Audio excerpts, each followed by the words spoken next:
Good morning, good afternoon, good evening, YouTube. Today I wanted to talk about three men in the Bible and how we can learn from them.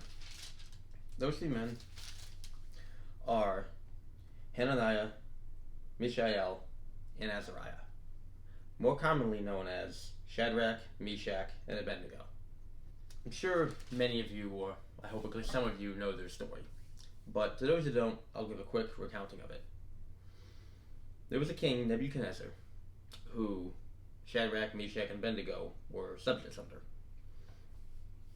Shadrach, Meshach, and Abednego were, and I'm probably going to stop saying all three of their names at once and just say the three men because it's a little bit of a tongue twister. They were servants of the Lord first.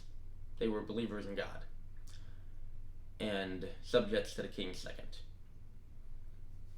Well, the king decided at one point to make an image of gold of himself. He decided to make a statue for all the people to worship. His ego got too large, and he thought of himself as God.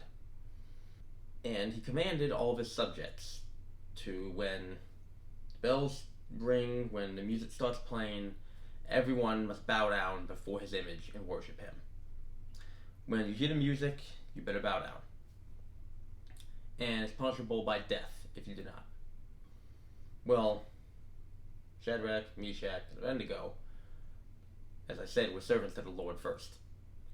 And they decided, we're not going to bow down to a false god. We're not going to bow down and worship anyone but our God.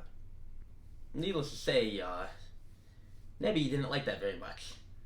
And he got rather angry. And he called them, gathered them up, and said, worship me. Why don't you bow to me when the music plays? And the three men were like, no, we're not going to worship you. We serve God, and we serve God alone.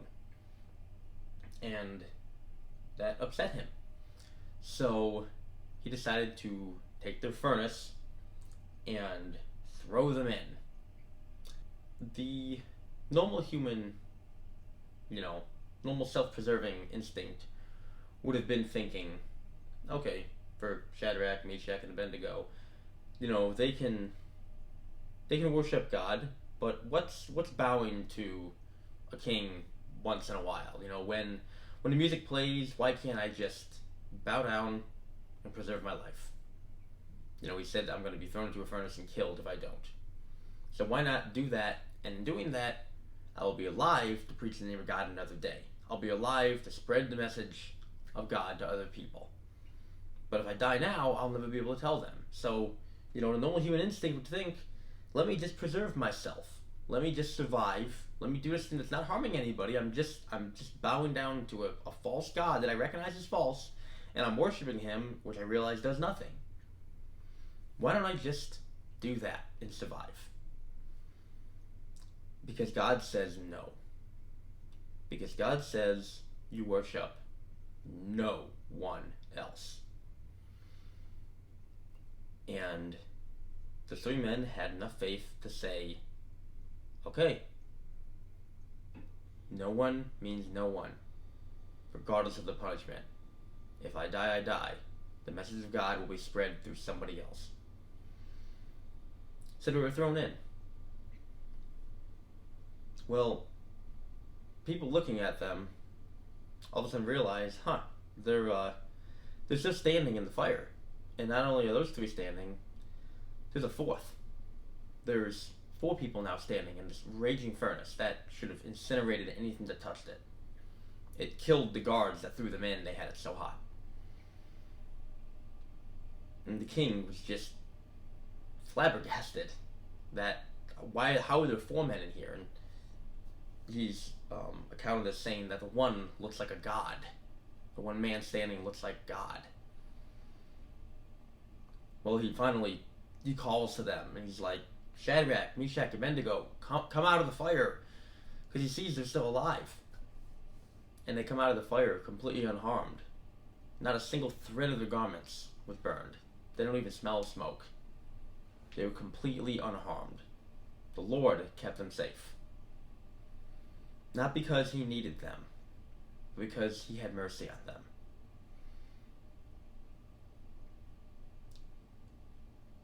because of that, Nebuchadnezzar saw the power of their God. Because they decided to be willing to give their lives to serve God, it was able to show a king who the true God is. A couple things to take away from that story. First off, you don't bend the rules to have a more desired outcome. You don't bend the rules of God because you think you know a better way. When God says something, he means it. When he says you worship no one else, he means you worship no one else. And it's because he knows he can save you from the fire. He knows. He knows what needs to be done. He knows what can be done. If those three men would have said, well, let me just, bow down. Let me just worship this image that I know is false anyway. That event never would have happened. God wouldn't have been able to show his glory through them. He wouldn't have been able to show his power. And they would not have witnessed God's power. They would have stayed just not seeing the true glory of God, not seeing what he's capable of, because they don't have the faith to believe. But they were faithful. And because of that, God was glorified. That's the main thing. Their faith glorified God. The secondary reaction to it was that God chose to spare them. God chose to show them mercy. One thing we get wrong in Christianity is that God's greatest desire is for us to be healed, us to live another day. No, God's greatest desire is not for us to be healed. God's greatest desire is for him to be worshipped. God's greatest desire is for his glory to be shown. And if we die showing that, we die showing that. Shadrach, Meshach, and Abednego could have died showing God's glory, showing that they had enough faith to believe in God, and God still would have been glorified, even through their deaths. But he decided to have mercy on them. Mercy is not the default action. Mercy is not guaranteed. God chooses to have mercy on us when he pleases. If they would have tried to bend the rules, it would have messed up the event. Now, you can't mess up God's event, but he would have had to shown himself to the king a different way. And he would have been able to. I'd think, wouldn't you want your own life to show the glory of God in its full extent? Do you want God to have to pass over using you in a way because you don't have enough faith? Would you want him to, not fully show you his glory because you're not willing to believe him? Again, I'm not saying that just because you believe God means you're going to see miracles and wonders. Again, you worship God because he is God and he's to be worshipped, not for whatever benefit you get out of it. If he shows you a benefit, that's amazing. If he shows you his glory, that's amazing. But the overall thing we worship him for is because he's the truth. And that's the thing to keep in perspective. That's the thing from this whole story to keep in perspective. That in one more aspect I did want to talk about is don't think that you can go from 0 to hero, as it's called. Don't think you can go from 0 to 60 in 3 seconds. If you look at these three men, they had faith in God well before the fiery furnace moment. In the beginning of the book, it talks about how they believed in God, and it was many years before that event happened. And they had their faith the whole time. They didn't just one day wake up and be like, I guess I'm going to serve God today, and God, where's an amazing thing I can do? Or believe that they're going to, if you don't worship God, if you don't pray to God, if you don't read his word, if you don't try to follow him, when the hard times come, don't think you'll be able to stand against the devil. Don't think you'll be able to resist temptation. You train your spirit to follow Christ when times are easy. So when times get hard, you'll know how to fall on him. You'll know how to just give yourself over to him.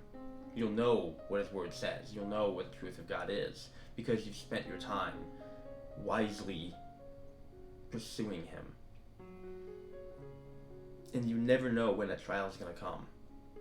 You never know when you'll be tested. And you don't want to be left out in the cold. You don't want that moment to come and for you to be left just not knowing what to do. So, I don't know how much more time I have on this earth.